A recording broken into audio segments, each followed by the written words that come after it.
Up. Ayan, ayaw umikot. Matigas yun, matigas. Ayan, matigas siya. Check natin. Excel sewing machine. Ayan.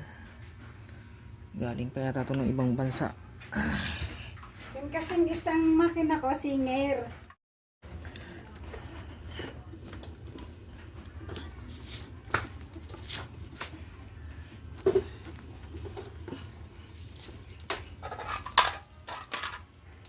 Dali!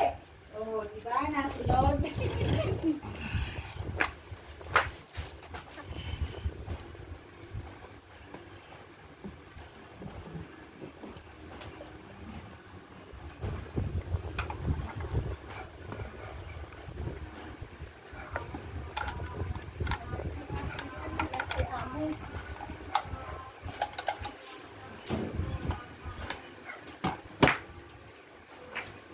Inisip ko ng palta ng saksakan yan eh. Kasi yung plug niya eh, nakipagluhan, sinuto lamang yung isa. Ilaw na.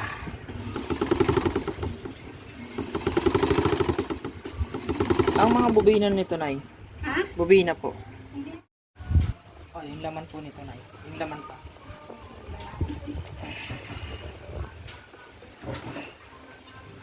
Diba? Kailangan pa sinulit sa Opo, ibabaw. sinulit po.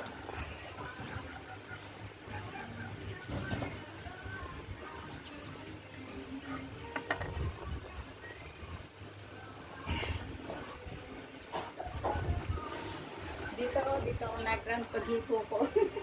Nag-ground ako. Gulat ako eh. Baka po yung ilaw nung ano nyo.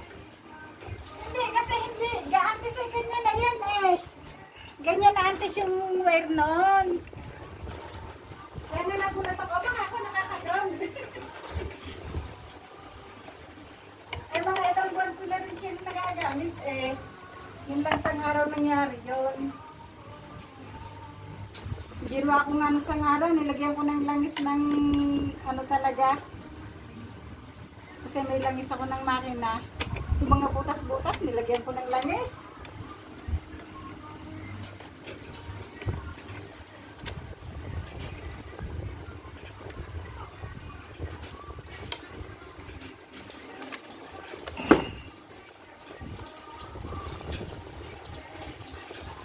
Isa kasing makina kong senior, nag-ano siya sa ilalim eh. Nagtutuwalya. Kahit saan ko pinitin, wala, tuwalya talaga.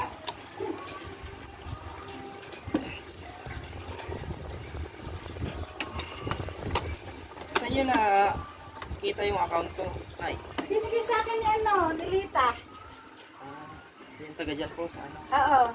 Tropa ko yun eh. Ako yung nagpatahi ng ano, ng baro. Ni-repair niya, gagawing palda. Tinanong ko yung asawa niya. Sabi niya, Neng, bigyan kita ng account. Ito ang tawagan mo. Sabi ko, sige, pag nakauwi ako sa bahay, kasi karo, wala akong wifi sa labas eh. Tapos nakita ko nga yung account mo. Sabi niya, ito, dito ka mag-chat. Teka, sige.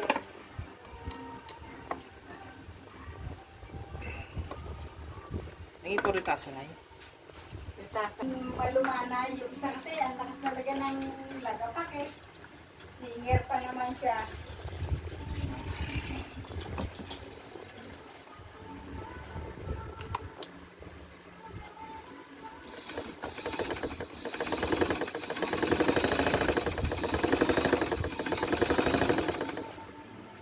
Nagkasakit kasi yung may-ari niya, kaya napilitang benta.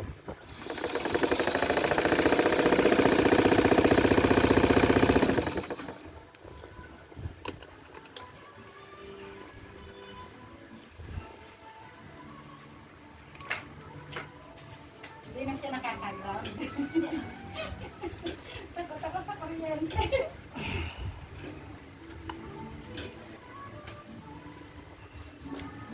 Hindi kasi ako nakukuryente, kaya tayo sa phobia sa kuryente.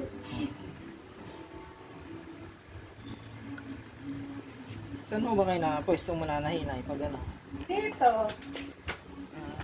Dito ko nakapwesto kasi mas maliit dito eh, diba? Baka naman ho basa yung ano nyo. Hindi ah.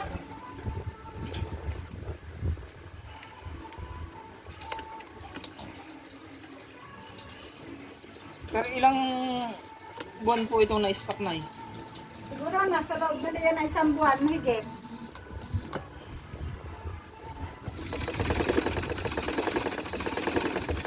Kasi kaya ko naman yung nagagamit pag lumanog ako kasi later namili ng tela sa Maynila. Yun, papatahin niya sa akin na magagamit ko yan. Pero pag walang ground, tapos yung isang akin ako nung gamitin mo siya, nagpal ko naman sa ilalim. Paano yan?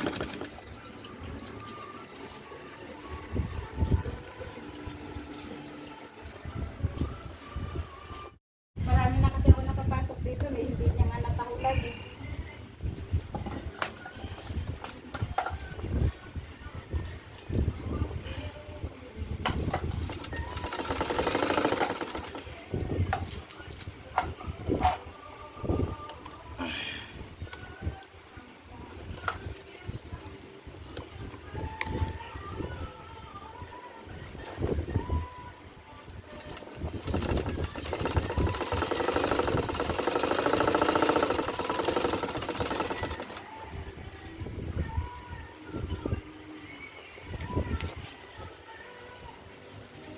Kaya mabili ko din yun sa tao, last pag yun, dahil lahat, kasi mananayo talaga ang nagbenta mo sa akin eh. Kaya alam kong last pag yun, kaya ang lakas mo. Ito, tahimik na tahimik. Kaya nga. Na, Hindi siya maingay, original pong parts nito na. Hindi ho yung kagaya ng mga China lang na ano, India. sabi nga nung nagbenta sa akin yan, original daw yan. Ito po, okay na ho yung makina ni nanay. Ayan. Ang ganda ng makina ni nanay. Ayan o. Stock up to at saka grounded. Gawa na natin. Ayan o. Excel sewing machine. Ang ganda ng takbo niya. Smooth. Testing natin sa uniform.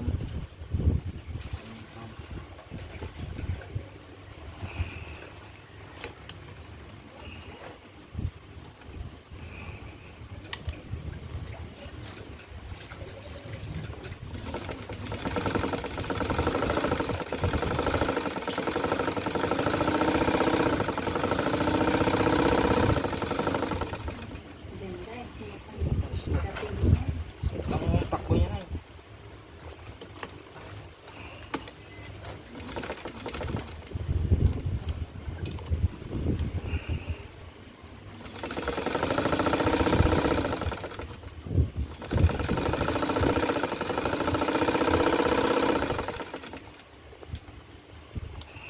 Ganda pa ng tension niya.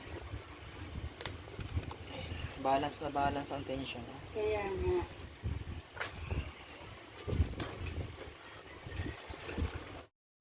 Smooth ang takbo ng makina nanay. Oh. Hindi siya lagapak. Gandang klase to. Makina ni nanay. Kaya lang na stock kasi. Kaya pinalawang yung needle bar. Kaya umistock. Ayan. Pero okay na. Tumatahi na siya. Ganda ng tension ng makina ni nanay.